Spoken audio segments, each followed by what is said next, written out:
참 예수님, 영상을 통해서 이제 두 번째 여러분 만나게 되었습니다. 지난번 시간에는 예수 그리스도에 대해서 우리가 얘기를 나눴고, 오늘은 성령 하느님을 주제로 해서 나누도록 하겠습니다. 지난 시간에 예수님이 그리스도이시다 하는 얘기를 드렸습니다. 예수라고 하는 분은 역사상에 우리 사람이 되어 오신 하느님으로서 우리와 함께 생활하시고, 그러니까 하느님이 참 사람이 되어 오셨다 하는 것을 강조하는 것이고, 신앙의 그리스도라고 하는 것은 하느님이 사람이 되어 오신 예수님이 바로 우리의 구세주 메시아, 그러니까 참된 하느님이시다, 그런 의미입니다.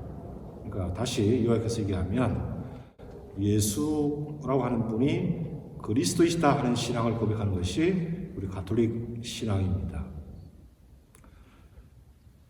그분은 참으로 사람이시고 참으로 하느님이시다 하는 이런 신앙을 고백하는 것이죠. 예수라고 하는 이름 자체가 하느님의 구원, 하느님은 우리를 구원하신다, 이런 뜻입니다. 그리스도 마찬가지죠. 같은 의미입니다. 구세주이시니까. 그래서 이런 신앙 안에서 우리가 살아가는 것입니다. 우리가 사도신경을 통해서 우리 신앙을 고백할 때 아주 짧지만 성령을 믿으며 하는 대목이 있어요. 성령은 하느님의 영입니다. 거룩한 영입니다. 그래서 성령이 어떤 분이신가, 또 성령을 통해서 우리가 어떤 은혜를 받고 신앙생활을 해나가는가 하는 것을 오늘 나누려고 합니다.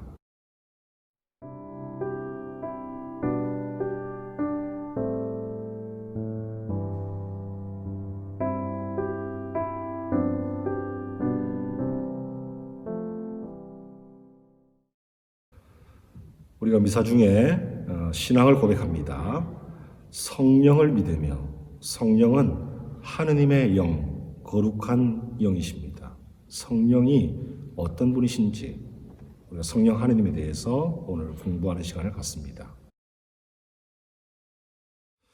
먼저 성경을 통해서 보면 구약에서의 성령은 하느님의 영, 하느님의 하느님의 기운, 하느님의 입김, 이런 표현으로 설명되고 있습니다. 창세기 첫 대목에 창조 때 성령께서 함께 하셨습니다. 창세기 1장 2절에 보면 어둠이 심연을 덮고 하느님의 영이 그 물 위를 감돌고 있었다 하는 말씀이 있어요.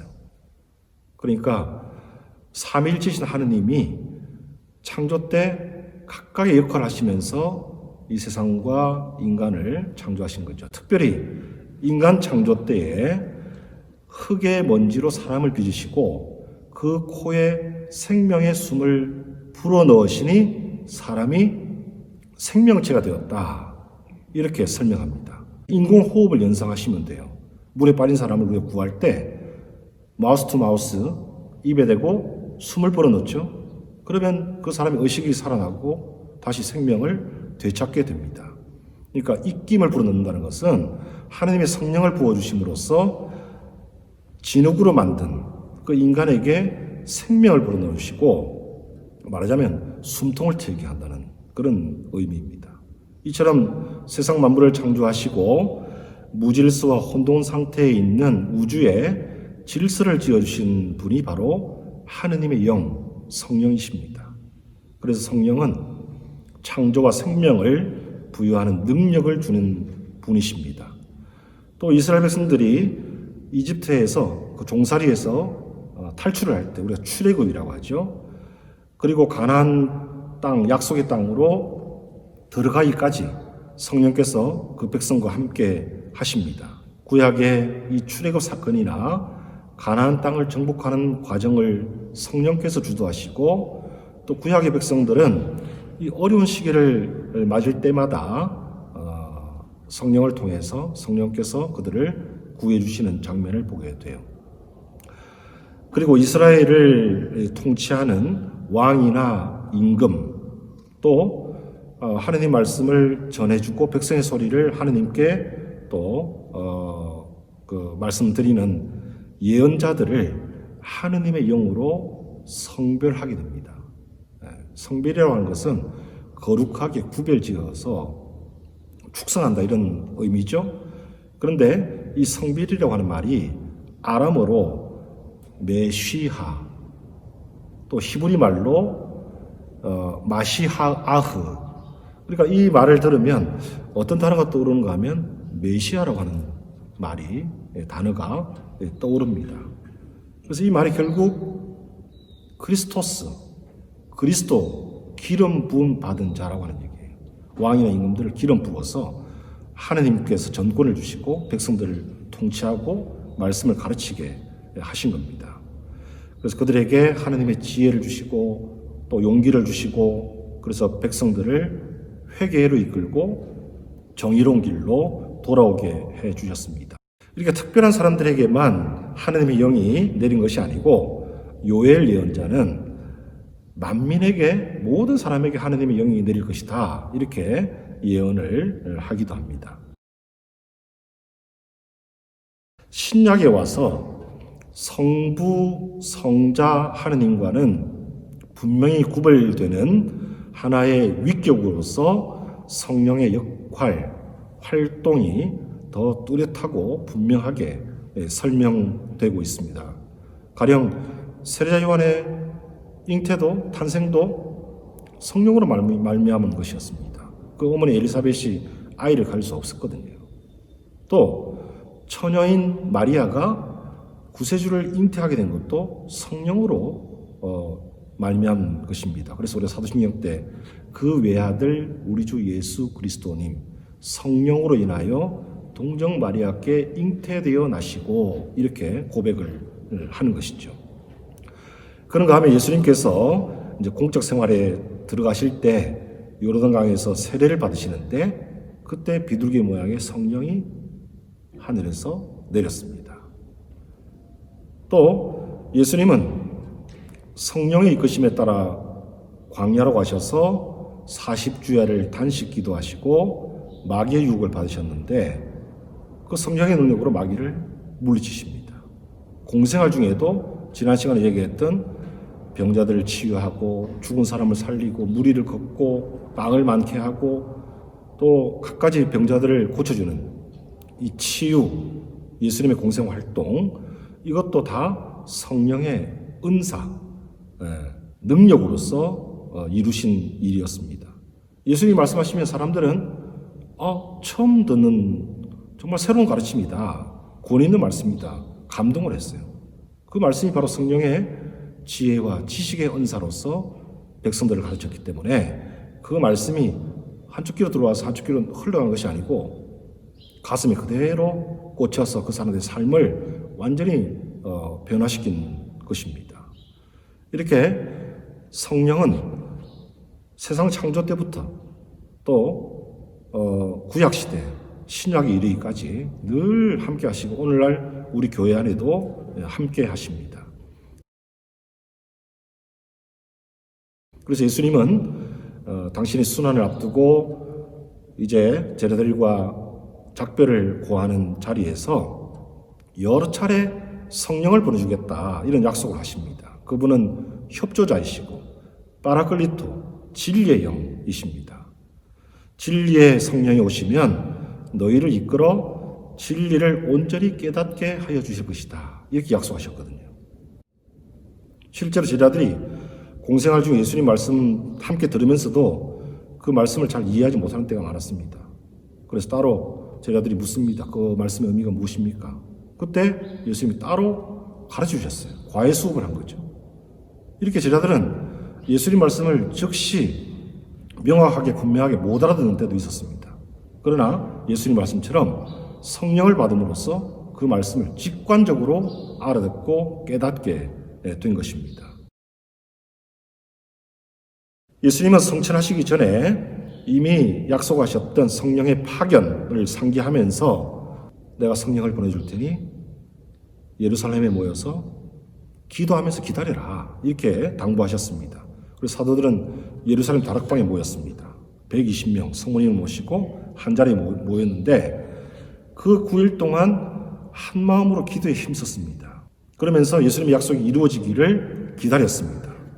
그들이 실제로 오순절이 되는 날 예수님이 죽으시고 부활하신 사흘 만에 부활하시고 40일 동안 이 지상에 머무셨습니다. 그리고 그 열흘 후에 50일 되죠. 부활부터. 그래서 오순절인데 그날 하늘에서 거센 바람이 부는 듯한 소리가 나더니 불꽃 모양의 혀들이 갈라지면서 각 사람 위에 내렸다. 예. 이것이 첫 번째 성령 강림의 모습입니다. 성령을 받은 사도들은 이제 두려움이 없어졌습니다. 예. 그 전만 해도 예수님을 따르던 동조자들이었기 때문에 예수님처럼 붙잡혀 가서 목숨을 위태롭게 되지 않겠나 이런 두려움도 있었지만 성령을 받은 이후에는 그런 위험 안중에도 없었습니다. 그래서 사도들은 나가서 아주 용감하게 복음을 전하는 그런 사도들로 변화되었습니다. 그러면서 특히 이 베드로 사도는 회개하시오. 그리고 저마다 예수 그리스도의 이름으로 세례를 받아 여러분의 죄를 용서하십시오. 그러면 성령을 선물로 받을 것입니다. 이렇게 선포를 했습니다. 사도들은 성령으로 충만했습니다. 주님의 부활을 힘차게 선포했습니다. 뿐만 아니라 그분이 바로 주님이시고 구세주이시라는 것을 용감하게 고백한 것입니다. 사도들을 이토록 놀랍게 변화시키신 분은 다름 아닌 하느님의 성령이십니다. 성령을 받은 사도들이 크게 달라진 것처럼 우리도 성령을 받으면 그렇게 변화될 수 있습니다. 사도들은 성령을 체험하고 영적으로 충만해졌습니다. 시리와 절망에 빠졌던 마음이 희망으로 가득 채워졌습니다. 나약한 신앙이 굳건한 믿음으로 무장되었습니다. 다쳤던 마음이 활짝 열렸습니다. 그리고 무디었던 그 가슴이 살처럼 부드럽게 변화되었습니다. 예수님께서 들려주셨던 그 말씀을 온전히 깨닫게 되었습니다. 그리스도가 누구이신지를 참으로 알게 되었습니다. 하늘로 승천하셔서 이제 더 이상 육안으로 볼 수 없게 된, 그래서 감각적으로는 예수님과의 만남이 불가능해졌지만 함께 생활하던 예수님과의 3년 생활, 그 기간 때 함께 했던 것보다도 훨씬 더 확실하게, 더 가까운 부분으로 예수 그리스도를 느낄 수 있었습니다. 예수님은 실제로 세상 끝날까지 내가 너희와 항상 함께 있겠다 이렇게 약속하셨죠. 그분의 현존을 늘 느끼면서 살아갈 수 있게 된 것입니다. 그리고 예수님처럼 목숨까지 내어놓으면서 복음을 힘차게 선포했습니다. 부활하신 그리스도를 증거했습니다. 사도들의 말씀을 전해들은 사람들이 믿음을 갖게 되었습니다. 사도들과 함께 처음으로 믿음과 사랑의 공동체를, 교회를 형성하게 된 것입니다. 성령 체험이라고 하는 말을 많이 들어보셨을 거예요. 이 성령 체험은 영적인 체험입니다. 하느님을 체험하는 것입니다. 성령 충만, 이런 얘기 들어보셨죠? 영적으로 충만하다는 얘기예요.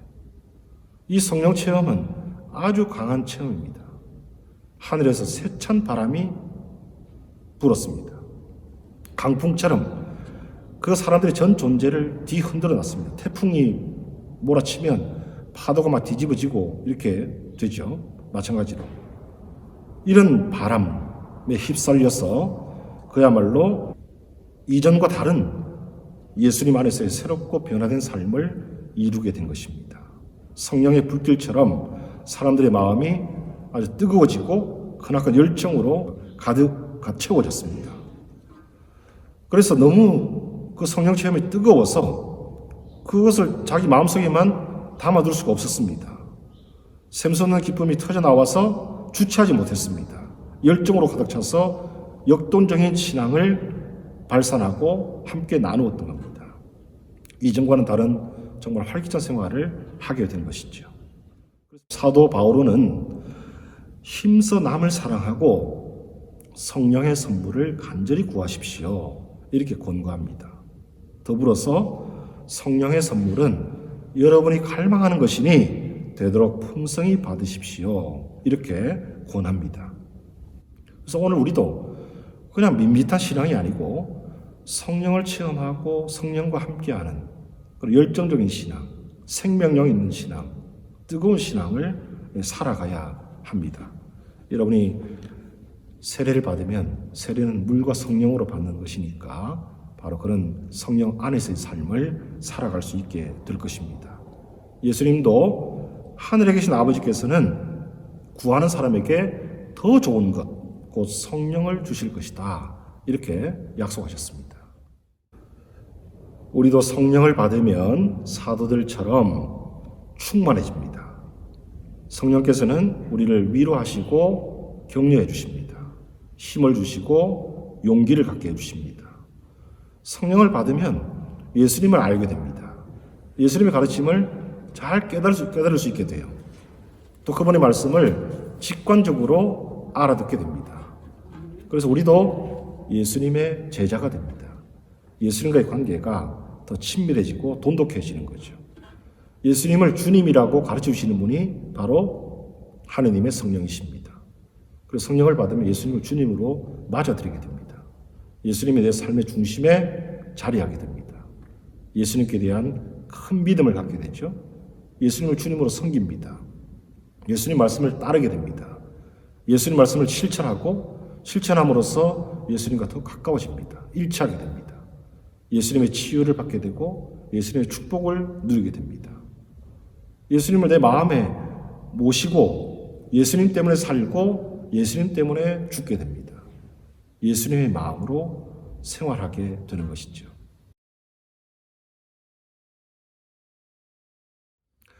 성령이 어떤 분이신가?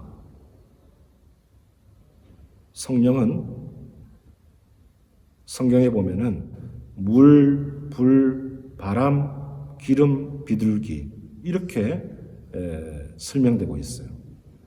그 물, 불, 바람, 기름, 비둘기라고 하는 것이 갖는 그 상징을 잘 생각하면 성령이 어떤 분이신지를 잘 알 수 있습니다. 물은 더러운 것이 있습니다.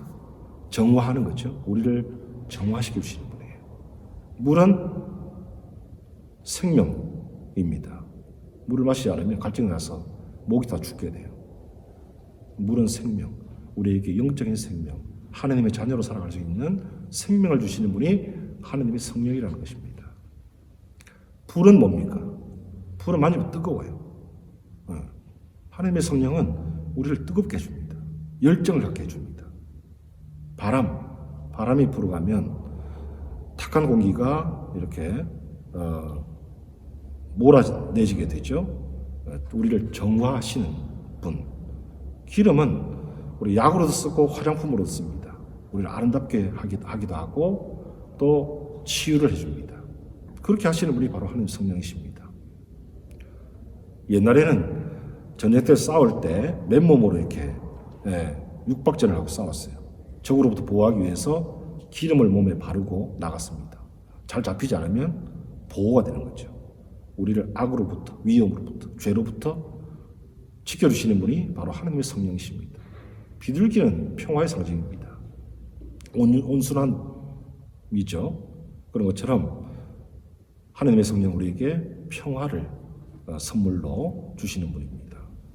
성령께서는 우리에게 많은 은총의 선물을 주십니다. 이 은총의 선물을 은사라고 해요. 견진성사 때는 7가지 성령의 은사를 주십니다. 그리고 교회 공동체의 유익을 위해서 성령께서는 봉사에 필요한 은사를 주십니다. 말씀을 전할 때 지혜의 은사, 지식의 은사, 또 병자를 치유하는 치유의 은사, 마귀를 쫓아내는 것도 마찬가지로 치유에 속합니다.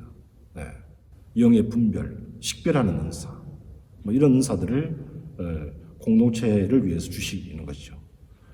이 은사들은 하나님의 능력이에요. 그리고 성령께서는 9가지 열매, 이 열매라고 하는 것은 덕행입니다. 성령의 은사가 있고 열매, 덕행이 있는 것입니다.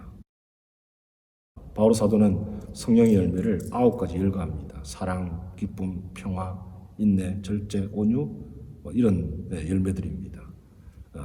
인격적으로도 보면 성숙한 사람 안에서 드러나는 그런 덕행들인 것이죠. 지난 시간에 예수 그리스도에 대한 말씀을 나누면서 너희는 나를 누구라고 하느냐? 예수님과의 관계가 중요하다. 그것이 곧 우리 신앙이다. 이렇게 말씀드렸는데 성령께서는 주님이 누구이신지를 명확하게 알게 해주신 분이니까 성령을 통해서 우리는 예수 그리스도를 더 잘 알게 되고 더 친밀해지고 더 가까이 좋은 관계를 맺고 살아갈 수 있는 것입니다. 그분의 말씀, 주님의 말씀이 담겨있는 성경 말씀도 역시 성령의 감도를 받아 쓰여진 책이기 때문에 하나님의 말씀이죠. 그래서 우리가 성령의 은혜를 청하면서 귀를 기울이고 또 그 말씀을 대하면 그 말씀의 가르침이 우리 안에 더 크게 자리하게 될 것입니다. 또한 성령께서는 우리의 믿음을 성장시켜 주시는 분이십니다. 그래서 은사와 열매를 주시는 것입니다. 또 성령은 우리를 성화의 길로 인도해 주시는 분입니다. 하느님은 우리가 그럭저럭 살라고 우리를 불러주신 것이 아닙니다. 구약의 레위기 19장 2절을 보면 내가 거룩하니 너희도 거룩한 사람 되어라 했어요. 거룩한 사람 되라고 하는 것이 우리를 초대한 하느님의 뜻입니다. 또 예수님은 마태복음 5장 48절에서 하늘에 계신 아버지께서 완전하신 것 같이 너희도 완전한 사람이 되어라 이렇게 당부하십니다. 거룩한 사람, 완전한 사람이란 그야말로 성인 성녀되라고 하는 말씀입니다. 내가 어떻게 성인이 되고 성녀가 되지? 하느님께서 초대하시는 것이니까 그렇게 될 수 있는 은총도 주신다는 거예요. 그 은총을 성령을 통해서 우리에게 주십니다. 그래서 우리가 성령과 친밀한 생활을 이루어야 돼요. 성령과 함께 해야 됩니다. 바오로 사도는 예수님께서 광야에도 성령의 이끄심을 따라 또 유다인들의 회당에도 성령의 이끄심에 따라 가셨고 또 당신의 활동을 성령의 능력으로 행하신 것처럼 바오로 사도는 여러분은 성령의 지도를 따라 살아가십시오. 이렇게 당부합니다. 성령께 깨어있고 성령과 함께하는 생활이면 우리가 거룩한 생활, 완전한 생활을 이어나갈 수 있는 것이죠. 오늘날의 교회에는 하나님이 주신 큰 선물이 있습니다. 여러 선물들이 있지만 그 가운데 성령 쇄신 운동, 우리말로 하면 카리스마틱 리뉴얼이니까 은사 쇄신이라고 하는 것입니다. 성령의 은사를 통해서 우리의 삶이 쇄신되고 변화된다는 것입니다. 저는 성령 쇄신을 통해서 많은 사람들이 정말 식었던 믿음이 뜨거워지고 또 열정적인 신앙을 살아가고 기쁨 가운데 평화로움을 지니고 신앙에 깊이 심취하게 되는 경우를 많이 보고 또 함께 나누기도 했습니다. 신앙생활이 즐거워야 돼요. 억지로 하는 신앙은 재미가 없습니다. 그것은 참된 신앙이 아닙니다. 기쁨과 평화를 주시는 성령의 은혜로 행복한 생활을 이루어야 합니다. 그것이 우리가 신앙을 살아가는 목적입니다.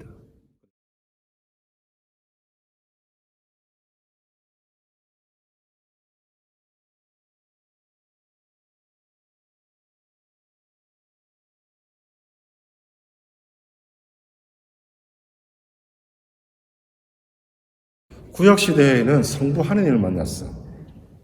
물론 만난 것이 예언자들을 통해서, 선지자들을 통해서 만났지. 신약에는 하느님이 사람이 되어주셨으니까 예수님을 통해서 만났지. 예수님 가시면 누구를 만나? 어떻게 만나? 성령을 통해서 하느님을 만나는 거예요. 예수님 계실 때도 성령은 같이 계셨던 거예요. 계셨지. 그런데 예수님이 말하자면 주인공이야. 뒤에 성부 하나님도 계시고 예수님이 항상 얘기하잖아요. 내 아버지의 뜻을 행하러 왔다. 나와 아버지는 하나다. 그리고 성부 하나님도 계셔. 성령도 계시고. 그러나 예수 그리스도를 통해서 나를 보는 것이 곧 아버지를 보는 것이 나를 통해서 하느님을 보는 거잖아.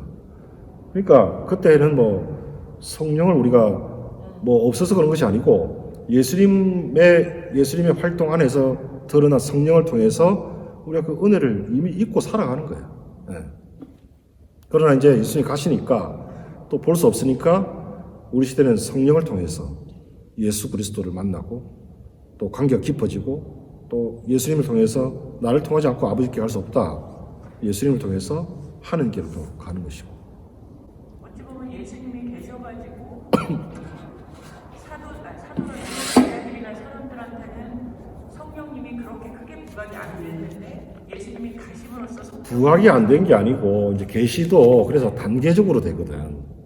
구약 사람들한테 유일하신 한 분 하느님 이것만 강조했지 그 사람들한테 삼일체를 얘기하면 머리가 이해가 안 돼.